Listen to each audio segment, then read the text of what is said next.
Интернетсіз жұмыс жасайтын әдіс-тәсілдерді білу үшін менің YouTube каналыма тіркеліп алыңыздар. Ең алдымен PowerPoint бағдарламасына кіріп, жаңа ұяшықты создать етіп аламыз. Одан соң вставка бөліміне барып, әркім өзінің фотосына қарай фигураны таңдайтын болады. Дөңгелек болса, дөңгелек фигураны таңдаңыздар. Төртбұрышты болса, төртбұрышты фигураны таңдаңыздар. Фигураны осы жерге енгізіп болғаннан кейін, заливка, контур цвета солардың барлығын өздеріңіздің қалауларыңыз бойынша ауыстыруларыңызға болады. Одан соң осы фигураның үстінен бір рет басып, копировать, вставить етіп, қанша ұяшық керек, сонша ұяшықты енгізіп шығыңыздар. Оң жақта жоғарғы бөлімде выделить деген бар, соны басып, барлығын бірге копировать, вставить етіп қоюларыңызға болады. Енді ішіне надпись енгізу үшін вставка бөліміне барып, надписті таңдаймыз. Осы жерде надписті ішіне қоямыз фигураның көлеміне, содан соң ішіне қажетті топ атын енгізесіздер. Мысалға, бірінші топ, одан кейін размерін, оның шрифтін барлығын өзгерте аласыздар. Одан кейін копировать, вставить ету арқылы басқа ұяшықтардың ішіне де надпистарды қойып шығыңыздар.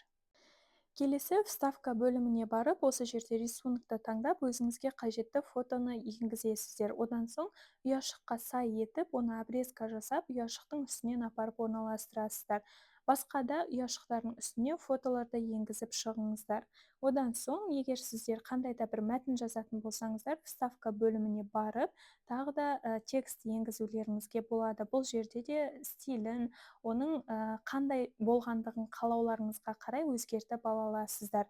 Келесі фотоның үстіне бір рет басып, анимация деген бөлімге барамыз. Без анимациев деген тұрған таңдайсыздар да, астыңғы жағындағы настройканы таңдаған кезде оң жақ бөлімінде осындай ұяшық ашылады. Добавить эффект дегенді басып, выход дегенді таңдайсыздар, және осы жерде көрсетіліп тұрғанның қайсысы сізге ұнайды, соны таңдауыңызға болады. Мен жетіншісін таңдадым. Оң жағында тұрған рисунок 12 дегеннің стрелкасын басып, время дегенді таңдайсыздар. Одан соң астыңғы жағында переключатель дегенді басып, начать выполнение эффект дегенді басасыздар да, осы жерде рисунок 12 дегенді таңдайсыздар. Яғни рисунок 12 міндетті түрде. Рисунок 12-ні таңдап болғаннан кейін окей батырмасын басасыздар. Сонда көрдіңіздер ма? Бала келді, үстінен бір рет басқан кезде рисунктың астындағы сөз ашылатын болады. Дәл осы функцияны басқа фотоларға да қайталап шығасыздар. Міндетті түрде триггер мен астында тұрған рисунок бір-біріне сәйкес келуі керек.